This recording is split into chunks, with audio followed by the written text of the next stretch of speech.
Give me an example if I'm a little bit leery or wanted to just get started here. One or two simple things that I can do, or advise me how you will to say, okay, I've got 10 meetings with clients next week. Where do I start? I'm a little overwhelmed here. There's a lot to do. What would you suggest I do? Well, I would take one of those meetings, and I would go into that meeting and behave completely differently than you've been behaving from a relationship standpoint.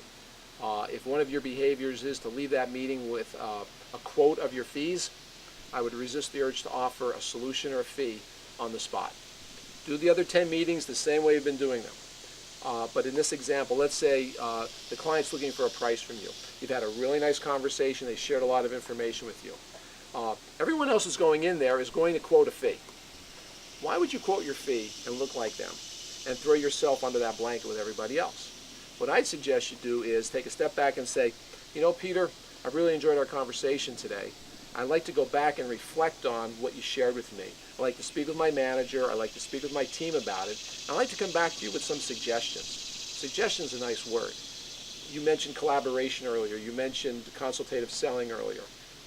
If you come back with suggestions, it's not a proposal. It's not scary. It's not a recommendation.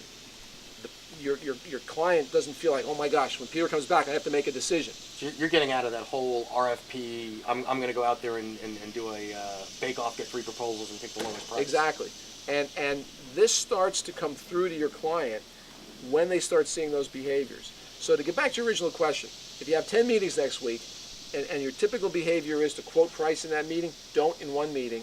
Go back, think about it, and then come back. You know what else happens when you take that step back? They say when you sleep on things, things get better.